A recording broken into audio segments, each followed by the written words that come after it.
Asesino en serie. Individuo que realiza 3 o más homicidios en un lapso de 30 días o más. Pedro Alonso López, uno de los mayores asesinos en serie de la historia. La denominación asesino en serie o asesino serial designa a un individuo que asesina a 3 o más personas en un lapso de 30 días o más, con un periodo de enfriamiento entre cada asesinato, y cuya motivación se basa en la gratificación psicológica que le proporciona cometer dicho crimen.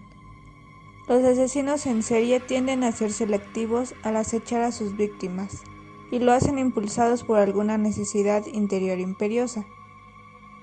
Los crímenes tienden a estar específicamente motivados por una multitud de impulsos psicológicos, en particular ansias de poder y compulsión sexual. Suelen seguir una misma metodología o modus operandi, involucrando a víctimas que a menudo comparten alguna característica con el agresor, ya sea ocupación, raza, apariencia, sexo o edad. La acuñación del término asesino serial se atribuye comúnmente al agente especial del FBI Robert Ressler en los años 1970. Aunque ya había sido descrito mucho antes. Se tiene constancia de que el inspector policial alemán Ernst Jennach utilizaba ya este concepto en 1930. Los asesinos en serie no deben ser confundidos con los asesinos en masa, que asesinan a un número elevado de víctimas de manera simultánea en un periodo corto de tiempo, ni con los asesinos relámpago, que cometen múltiples asesinatos en un corto periodo y en lugar distinto. Definición. El término asesino en serie fue presumiblemente acuñado por el agente Robert Ressler en los años 1970.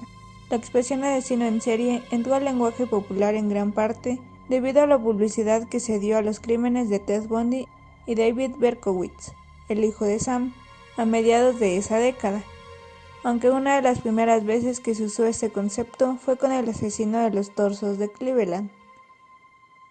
El término permite a los criminalistas y criminólogos distinguir a aquellos delincuentes que matan a varias personas en un largo periodo, de aquellos que asesinan mucha gente en un solo evento, asesinos en masa. Un tercer tipo de asesino múltiple es el asesino relámpago. Seguidamente, unas breves definiciones de estos 3 tipos. Un asesino en serie es aquel que comete 3 o más asesinatos durante un extenso periodo con un lapso de enfriamiento entre cada crimen.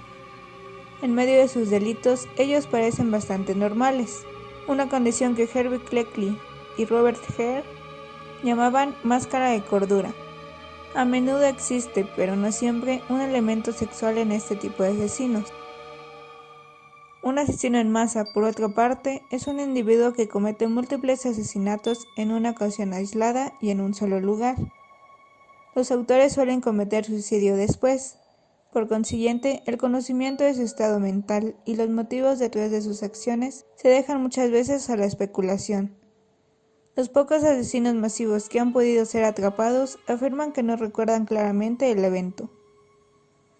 Un asesino itinerante, también conocido como asesino excursionista o asesino relámpago, comete múltiples asesinatos en diferentes lugares, dentro de un periodo que puede variar desde unas cuantas horas hasta varios días. A diferencia de los asesinos en serie, ellos no vuelven a su comportamiento normal entre asesinatos. Todos estos tipos de crímenes mencionados son usualmente consumados por una sola persona, pero ha habido ejemplos de las 3 categorías en las que 2 o más perpetradores han actuado en conjunto, como los estranguladores de la colina y Henry Lee Lucas y Otis Toole. El escritor Michael Newton afirma que esto sucede en aproximadamente 1/3 de los casos. Existen otros tipos de asesinatos múltiples también, aunque a menudo están relacionados con grandes organizaciones y no con 2 o 3 asesinos, como lo son el genocidio y ataques terroristas. Los asesinos múltiples han sido en su mayoría varones. Las mujeres representan la minoría en las estadísticas de asesinos en serie. Los asesinos en serie están específicamente motivados por una multiplicidad de impulsos psicológicos, sobre todo por ansias de poder y compulsión sexual. Con frecuencia tienen sentimientos de inadaptabilidad e inutilidad, algunas veces debido a la humillación y abusos en la infancia, o el apremio de la pobreza, también bajo estatus socioeconómico en edad adulta, compensando sus crímenes, esto y otorgándoles una sensación de potencia y frecuentemente venganza durante y después de cometer los delitos. El conocimiento de sus acciones aterroriza a comunidades enteras y con frecuencia confunden a la policía, consecuencias que son incentivos de su sensación de poder. Este aspecto motivacional los desliga de los asesinos a sueldo y otros asesinos múltiples, quienes están motivados por el lucro. Por ejemplo, en Escocia durante la década de 1820, William Burke y William Hare asesinaban personas en lo que se conoció como el caso del ladrón de cadáveres. Ellos no figuran como asesinos en serie en la mayoría de las definiciones de criminólogos, porque sus motivos fueron principalmente económicos. Los asesinos en serie frecuentemente tienen impulsos extremadamente sádicos. Estos anulan la capacidad de sentir empatía por el sufrimiento de otros. De esta manera son frecuentemente llamados psicópatas o sociópatas, términos que han sido renombrados por los psicólogos como trastornos de personalidad antisocial.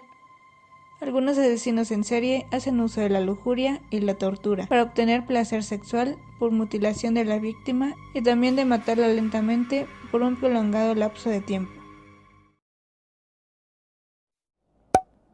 Suscríbete y activa la campana para no perderte de nada y mira este video.